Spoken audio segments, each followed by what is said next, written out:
In this video today, we want to look at polynomials. Now, we have looked at polynomials a little bit already when we looked at quadratics. They're a type of polynomial. And what these mean, poly basically means many, and nomial means terms. So what polynomial means is many terms. And we're going to look at polynomials in terms of one variable x. So something like our general form may be ax squared plus bx plus c. That is a quadratic. However, there's other names we can call it. But we also could have something like this: ax cubed plus bx squared plus cx plus d.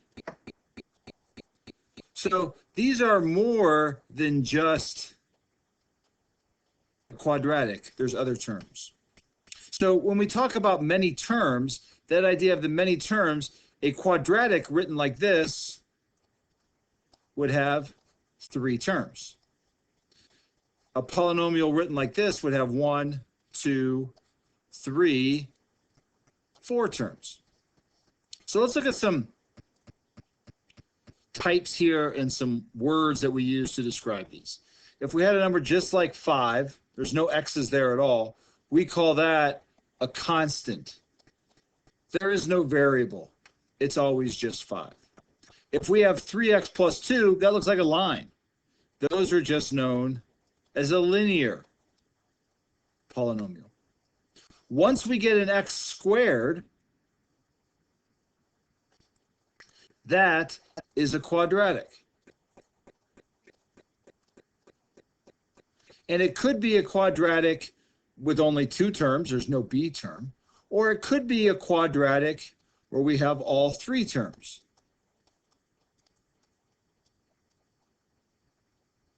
But once we get to higher orders, like we have an x cubed, this is known as a cubic. Here's kind of that general form I wrote before. That would be a cubic. And here we have a 4. That would be known as a quartic. Let's spell that. Quartic. When we talk about the degree of the polynomial, the degree is just the largest exponent. And really, that's the same thing as our words here, but a linear is degree 1, a quadratic is degree 2, a cubic is degree 3, a quartic is degree 4, and you can see that is just the largest exponent for each of the polynomials. A constant actually would be degree 0 because there is no variable there. When we look at the leading coefficient, that is the number in front of the highest exponent. It's kind of like when we look at a quadratic, what our a is. That's the leading coefficient. So if it's linear, our leading coefficient is 3. That's the biggest number, that's the number in front of the highest exponent. Our next quadratic would be a 5. Our next quadratic would be a 1. This cubic is a 1. This cubic is an a. This quartic is a 3. It's just whatever number is in front of the highest exponent. That's our degree. So these are the different kinds that we can have. We can have, when we think of the number of terms, let me add another column here. Number of terms, this linear has 2, this quadratic has 2, this quadratic has 3, this quadratic has 3, and these 2 quadratics have 4. And sometimes I will throw around names like 2 terms I will call a binomial. Bi meaning 2. These 3 terms I will call a trinomial, meaning 3 terms. Okay.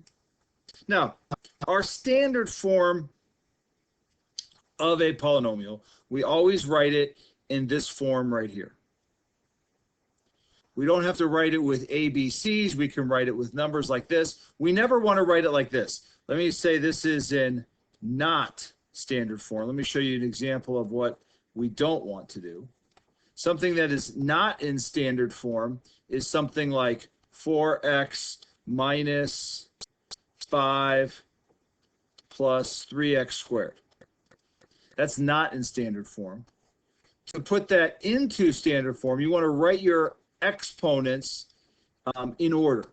You want to write your leading coefficient, your largest exponent first here, and then you drop down to the next one, and you drop down to the next one. If you ever skip a term, that's okay. You notice here, and there is no x squared term. That's okay. Here, there is no x term. That's okay. But you always want to write them in order. Now, every polynomial we can write as some function. X squared minus x minus 2. And from what we've already talked about with quadratics, you understand that our x-intercepts, or we talk about things like zeros or roots, those are just the points where it crosses the x-axis. Those all mean the same thing. But now, if we're not just looking at a quadratic, but we're looking at something that's a cubic, now when we graph it, we could get multiple. We could get even more zeros or x-intercepts. This graph has 3, for example. Now, in order to be a polynomial, you have to have a few things. One, you cannot have a negative exponent. So this is not a polynomial.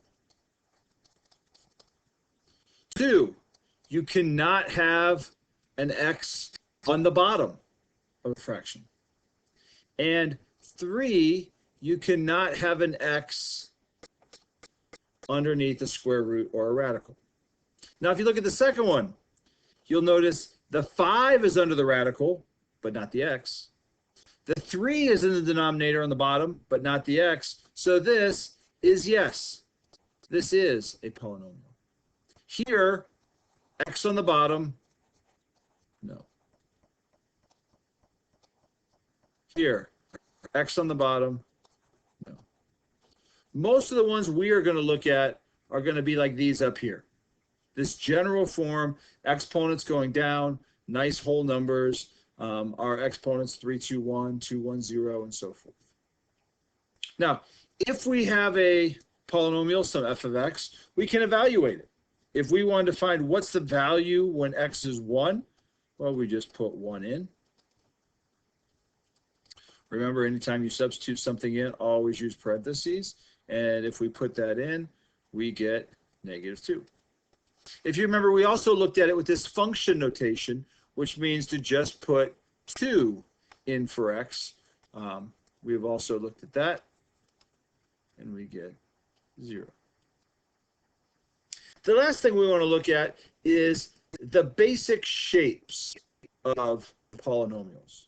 And some of these we've already looked at. So if we look at a quadratic, let's start with a quadratic first. The basic shapes of a quadratic, if the a is positive, if this number in front is positive, the basic shape of a quadratic is a U like that. We've seen that here. We looked at those in that last chapter, which was all just quadratics. So we have experience with that. If the number in front, this a, is negative, then we just know it opens down. If we have a cubic, ax cubed plus bx squared plus cx plus d, we kind of have two options. The basic cubic would be to look something like this. It just comes up, goes over, and goes up. Let me give you an example on the calculator. If I just graphed x cubed plus 1. Oh, Typed the 1 in the wrong place. Let's just delete that, and let's just go x cubed. It looks like that. But if I make this a little more complicated, and I put something like we saw earlier, minus 4x plus 1, now when I graph it, I get these peaks and valleys. So the basic just looks like this. As it gets a little bit more advanced, I could get these peaks and valleys in my graph. If the a is negative, it goes down instead of going up. If we look at a quartic with an x to the 4th here, the very basic x to the 4th looks just like a quadratic. Let me show you here. If I graph x to the 4th, that looks just like a quadratic. It's hard to tell. And if it's a very basic one, you just have the one term, it's almost impossible to tell. It looks just like a quadratic. Hard to tell the difference. Now, if it gets a little bit more complicated, you throw some more b's, c's, and other variables in there, you can get something like this. It could come down, look like a quadratic, and then you get a little bit of bump just on the side. So you get something that looks like a quadratic, and then just a little bump out to the side. And then if you mess around with the numbers some more, make it even more advanced, you can even get more peaks and valleys. You can get something where it comes down, you get another peak, it comes down, and you get another valley. These peaks and valleys may be the same size. You know, your two peaks may be the same, or they may be different. It all depends on the numbers that you have here. Now, we are not going to be graphing these completely by hand. We're going to be typing these in the calculator. But this is just so you have some idea of what you're typing in the calculator and what you could expect to see.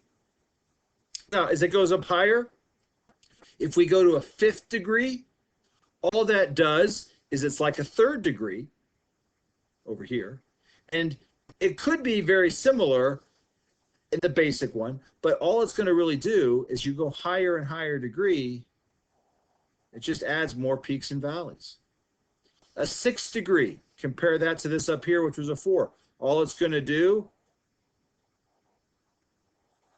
is it's going to add more peaks and valleys. But the important thing to notice here, if I zoom out a little bit, is what happens to the ends of the graph.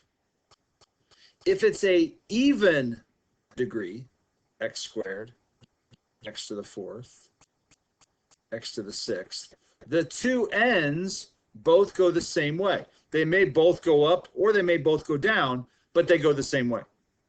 If it is an odd degree, x cubed, x to the 5th, then the ends go opposite. One goes down, one goes up. One goes up, one goes down, or vice versa. So you can determine what your graph's going to look like. Sometimes we call this the end behavior, by just looking at the equation. If it looks like this and your ends are going opposite, you know that's going to be odd. And because as you go from left to right, it's going up, that tells you your leading coefficient is positive. If the ends go the opposite way, it's still odd, but now from left to right, it's going down, that's going to tell you it's negative.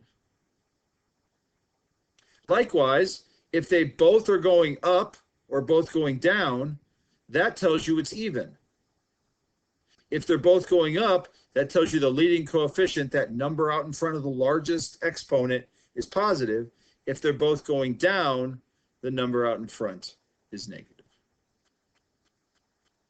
All right, you are now able to do the homework over polynomials. Remember to go through and click completed on the lesson to get credit for daily coming on. The homework here, there's 4 at the beginning where it asks you to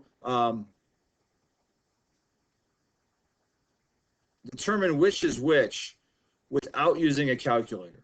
What I want you to do is just kind of look at the equations and look at the graphs and what we just talked about and determine which is which. So we're looking at polynomials. This is section 5.1. You are now ready to do the homework. Make sure you complete the lesson on Otis. Make sure you take a picture of your homework and also submit that on Otis.